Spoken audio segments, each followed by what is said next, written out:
Kepala Basarnas Jakarta, Desiana Kartika Bahari mengatakan saat proses evakuasi ketiga jenazah tadi ini sempat mengalami kendala.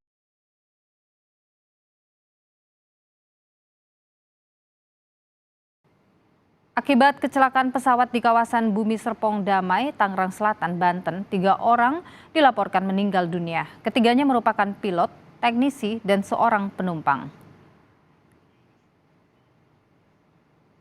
Pesawat latih milik Indonesia Flying Club diketahui start terbang dari Tanjung Lesung dengan tujuan Pondok Cabe. Menurut Kepala Seksi Operasi Basarnas Jakarta, pesawat hilang kontak pukul 14.43 waktu Indonesia Barat hingga akhirnya diketahui jatuh di kawasan BSD Tangerang Selatan. Pesawat dengan nomor pesawat PKIFP merupakan pesawat Teknam P2006T. Teknam P2006T merupakan pesawat ringan berbahan logam, bersayap tinggi, bermesin ganda asal Italia. Pesawat ini mampu mencapai kecepatan jelajah maksimal 269 km per jam dan jarak tempuh mencapai 2037 km. Kapasitas penumpang maksimal 5 orang termasuk pilot.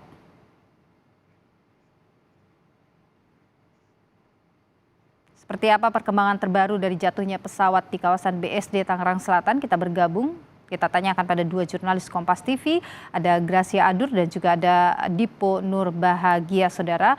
Kita langsung menuju ke Gracia terlebih dahulu. Gracia, apakah sudah ada informasi yang Anda dapatkan dugaan sementara dari penyebab kecelakaan ini? Sampai saat ini sudah menunjukkan sekitar pukul 17 ataupun sekitar pukul 7 malam lewat, ini masih belum ada informasi ataupun keterangan langsung yang disampaikan oleh KNKT terkait dugaan sementara mengapa pesawat ini bisa jatuh di kawasan BSD City, saudara. Nah, untuk lebih lengkapnya, juru kamera Bodia Vimala akan menunjukkan situasi terkini saat ini, Nilu. Nilu, kalau yang Anda lihat di layar kaca, saat ini petugas dari KNKT ini masih melakukan proses identifikasi terhadap sisa dari badan pesawat akibat jatuhnya pesawat yang terjadi pada pukul 13.30 waktu Indonesia Barat pada siang tadi di kawasan BSD, saudara. Nah, proses identifikasi ini tujuannya adalah untuk mengetahui bagaimana dugaan sementara dari penyebab kecelakaan pesawat yang terjadi pada siang tadi, saudara.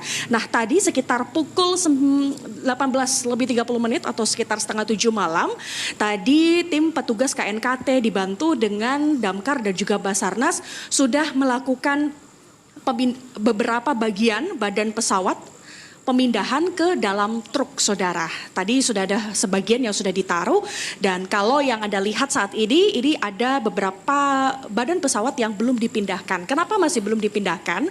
Karena di bagian badan pesawat ini adalah bagian black box, sehingga ini yang masih perlu diidentifikasi oleh tim KNKT untuk lebih berhati-hati untuk melakukan pemindahan badan pesawat karena di bagian tersebut ada black box-nya seperti itu. Nah, tadi disampaikan juga dari Kepala Basarnas Jakarta, Desiana Kartika Bahari mengatakan saat proses evakuasi ketiga jenazah tadi ini sempat mengalami kendala. Kendalanya adalah karena dua jenazah yang berada di badan pesawat ini terjepit seperti itu. Sehingga tadi proses evakuasi para jenazah ini berlangsung selama kurang lebih 4 jam seperti itu. Karena harus berhati-hati. Dan selanjutnya ketiga jenazah ini kemudian sudah dibawa oleh petugas ke Rumah Sakit Polri Kramat Jati, saudara. Nah, tadi kami juga sempat bertanya ke beberapa saksi yang melihat langsung seperti apa kronologi dari kejadian. Informasi sementara yang kami dapatkan dari para saksi ini mengatakan bahwa kejadian ini terjadi pukul 13.30 waktu Indonesia Barat. Nah, pada saat itu ada satu saksi ini mendengar suara benturan seperti itu, tapi tidak terjadi adanya ledakan ataupun tidak timbul adanya percikan api di badan pesawat seperti itu.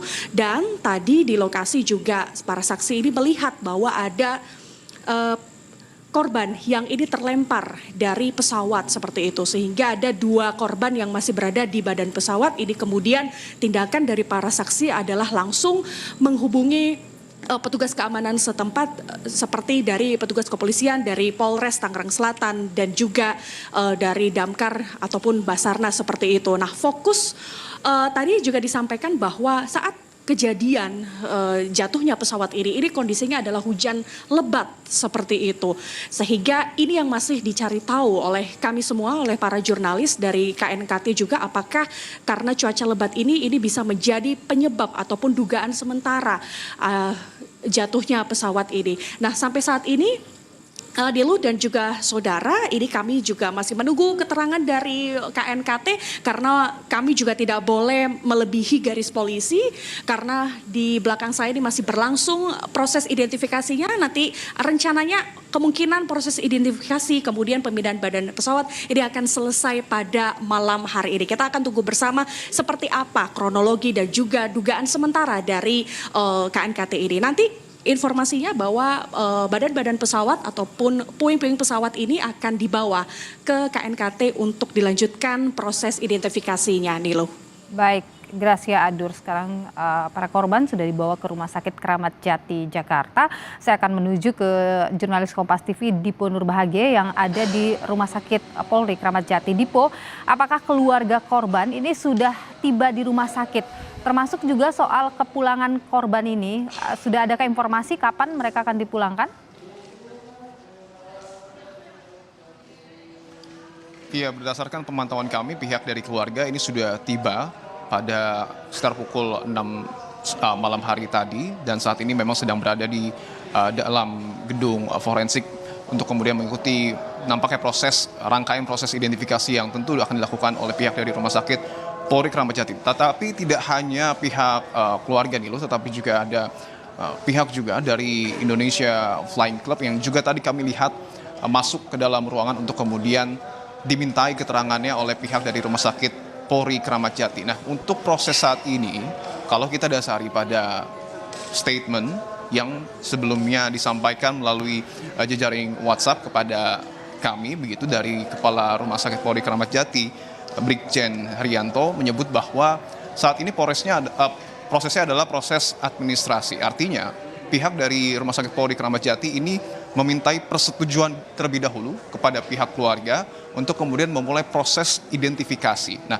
jika nanti persyaratan ini sudah terpenuhi, tentu barulah pihak dari Rumah Sakit Polri Kramat Jati baru bisa melakukan proses identifikasi kepada ketiga jenazah. Nah, sepertinya persetujuan tersebut sudah diterima, dan artinya kalau memang betul proses identifikasi saat ini tentu akan segera dimulai. Nah, apa-apa saja yang kemudian akan didalami oleh pihak dari Rumah Sakit Polri Kramat Jati tentu adalah data antemortem dan juga data postmortem. Data antemortem yang kita tahu adalah data terkait dengan kondisi korban sebelum meninggal dunia, yang tentu ini akan diklarifikasi secara langsung kepada pihak keluarga. Misalnya seperti pakaian, kemudian juga mungkin saja golongan darah ataupun sampel DNA dari pihak keluarga nanti akan diminta untuk kemudian dicocokkan dari ketiga jenazah begitu. Nah, sementara itu nanti juga akan dikomparasikan data antemortem ini dengan data postmortem ataupun kondisi jenazah pada saat setelah meninggal dunia. Ini kemudian data yang akan diperlukan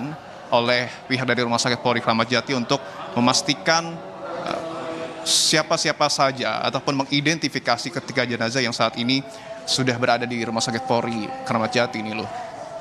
Oke, baik Dipo Nurbahagia, saat ini proses administrasi kemudian juga identifikasi tentu akan terus dilangsungkan di sana. Terima kasih jurnalis Kompas TV Dipo Nurbahagia langsung dari Rumah Sakit Polri Kramat Jati. Sebelumnya ada Gracia Adur dari BSD Tangerang TKP jatuhnya pesawat.